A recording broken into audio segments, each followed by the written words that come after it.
Next, Spencer King is joined by Dr. Valentin Fuster, Physician-in-Chief at the Mount Sinai Medical Center in New York City. They discuss main results of the future revascularization evaluation in patients with diabetes mellitus, optimal management of multivessel disease, the FREEDOM trial. Valentin, welcome to ACCEL. Thank you. Valentin, you have presented what is truly a landmark late-breaking trial here, namely the FREEDOM trial, which is, as everybody knows, revascularization with drug-eluting stents versus surgery in patients with diabetes, and it's sort of the last chapter in this whole controversy of what we should do in revascularization in diabetic patients. Tell me why this trial was done in the first place. Well, first of all, about 20 to 25% of patients that undergo revascularization today have diabetes and multivessel disease, so it's a huge population. And the BARI trial suggested that in a subgroup analysis that maybe surgical intervention was of benefit compared with angioplasty at that time. But it has never been a large prospective study with both groups being medically treated very aggressively, and this is the FREEDOM trial.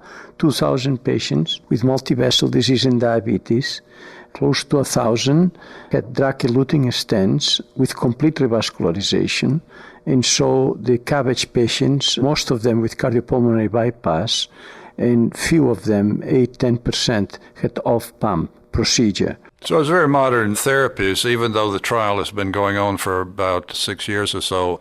Any trial like this, people want to know how current it is. Of course, for a 5-year or so follow-up, you have to have some time to go by.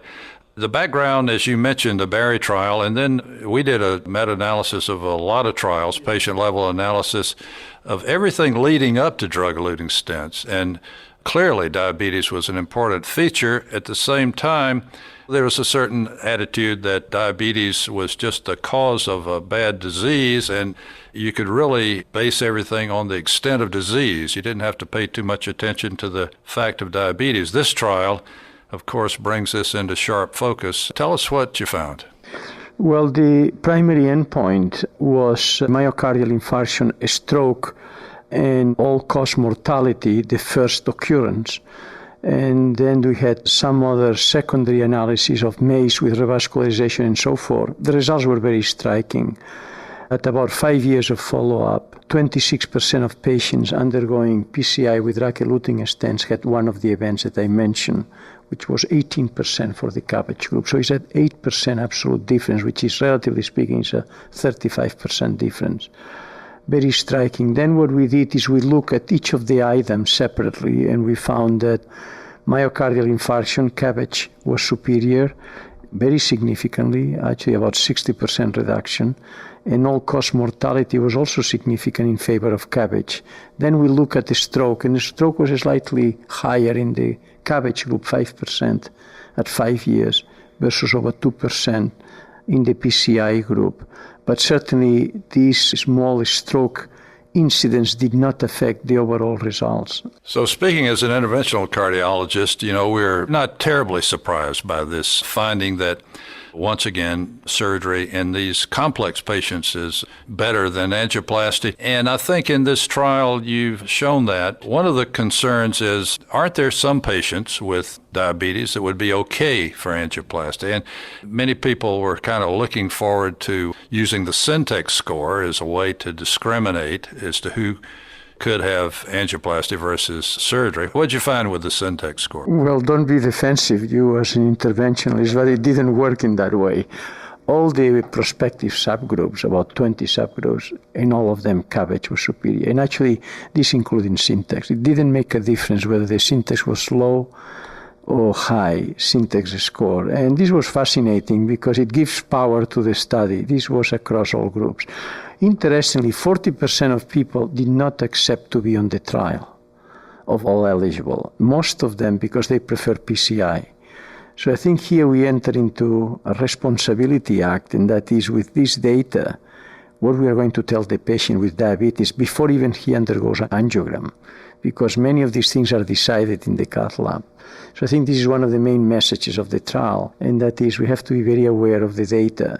I would say to you that there are patients, obviously, elderly with angina, for example, maybe contraindication of one of the procedures. In the study, everybody was eligible for surgery or stenting, but certainly there are always groups that you might say 2 vessel disease and 1 vessel disease with diabetes is rare, actually. The diabetic patient who gets into the coronary artery disease tends to go into 3 vessel disease.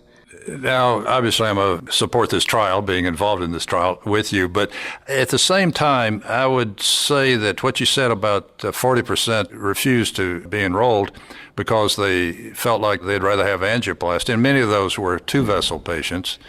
So in the trial, you've ended up with many more triple vessel patients than 2-vessel patients. So I guess the question would be, okay, we all buy the idea that certainly extensive disease, diabetic, the typical kind of patient, looks like surgery is a clear winner. Then the question comes, what about these smaller population, admittedly, of patients with diabetes who have, less severe disease and maybe ideal situations? The trend was also in favor of surgery. The thing is there was not enough power. Yeah, so we didn't really have enough to prove that one way or the other. Remember that it is not 2-vessel focal disease. We are dealing with a diffuse disease in the diabetic. And I think this is very important. We have been too obsessed about focal disease, 2 or 3 vessels.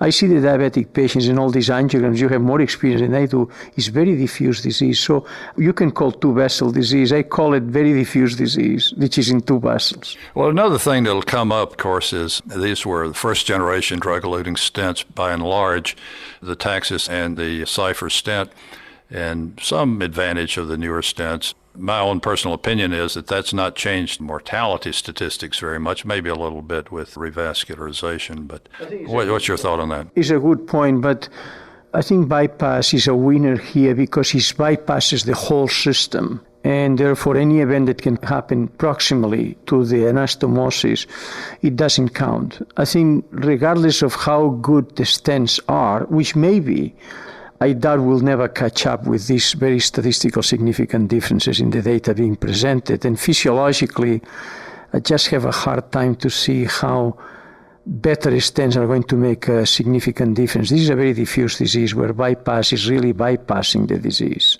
I would agree with that, but 5 years is kind of the sweet spot for surgery because vein graft closure is not so great. If we move on out to 8 or 10 years, it'd be interesting. What's the plan on follow-up? Well, we just submitted the grant to NIH today, and it's a 10-year follow-up. Hopefully, they will listen to us because I think both ways, curves can diverge, or maybe the grafts begin to have trouble. We really need to know. This is a long-term disease. So to go into a maximum of 7 years is very short. So I think we have to move forward and see what happens in the long term. Hopefully we'll be funded. I think it would be a very, very important study. And clearly, as you said, it is a systemic disease and it's going on, and critical to all these patients is the medical therapy for this condition as we go forward. Well, Valentin, it's been a great pleasure visiting with you today. This is a trial that I think will refocus us on the importance of diabetes in selecting therapy far beyond where we were before this trial was done. Thank you, Spencer.